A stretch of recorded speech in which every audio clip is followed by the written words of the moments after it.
ako free kutafuta kijana. Mzee shamzika. Sasa ukipa ndugu yangu kama umeoa bibi yako ako free kutafuta kijana, mzee shamzika. Kama mwanadada umeolewa sasa ukipa ile bwanako ako free kutafuta mademo mengine. Halo? Maana ukipa una urudi. Na hata kama uko na magari ukifa sahihi magari yako anaanza kutoa mahesabu. Mimi nachukua Pajero, wewe chukua Toyota, wewe chukua tukutuku mbele. Maana mtu akifa ana urudi. Baada ya kufa ukaneva ripeni. Sasa wewe usijaribu kufa kama Yesu, maana huwezi kufufuka. Sababu gani huwezi kufufuka? Sababu umejaa madhambi wewe. Wewe tokeo zalio mpaka sasa hivi ushafanya dhambi ngapi? Wewe mwanangu ukipowezi kufunga wewe sababu umejaa madhambi. Biblia inasema Mungu alionyesha Yesu hajawahi fanya dhambi hata moja kwa kumfufua siku tatu. Biblia Kizungu ndio tamu. Inasema and God proved that Jesus was sinless by raising from the dead on the third day. Kwa kumfufua siku tatu.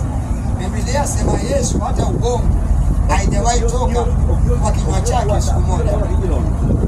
Wewe matangapo mwe kudanganye. Mwanzo wanaume hawa. Hata ule bibi yako ndio muoe. Nasikia ule na baada kesho kumdanganya bibi yako. Kwa mimi nafanya kazi kipi? Ile Mombasa mimi ndio nilipata. Ndio na bangaiza mwanangu. Hiyo siku ngome ngara sana. Lakini nguo zenyewe umekodisha madogo wanipe. Sasa bibi yako anadhani ameangukia. Kumbe akaanguka hela. Sasa bibi yako akijagundua wewe ni mtu wa kubangaiza sio akimbie bibi yako. Kuna watu anawafuata ngapi? Inabidi akubali matokeo. Mzee kaniambia kimbie kumbe anabangaiza. Sasa wewe umewahi kuuliza akili yako kwa nini Yesu aliishi duniani miaka 33 na hajawahi fanya dhambi wala kosa? Nguvu gani alikuwa nazo? Kitu ambacho kilifanya Yesu asitende dhambi wala kosa, yeye alikuwa ni public. Ni kwa sababu Yesu alizaliwa na Bikira Maria. Wewe haukuzaliwa na Bikira wewe. Kwa hivyo umerithi madhambi, umerithi na kifo. Na si wewe peke yako, hata Obama hakuzaliwa Bikira, hata Trump, hata Raila. Siningona kwa gazeti Raila kuzaliwa Bikira na Ruto na Kachapa. Wewe unangi birthday ya Yesu huwa ni international.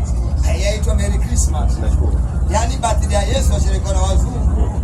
Wahindi, Wakamba, Wajaluo, watu wa Kenya Kwanza, watu wa Azimio, Wakeresho, Waislamu, Wahindu, Wabuddha, Mateja, Walevi, Wachawi, Madabulo, Mashoga.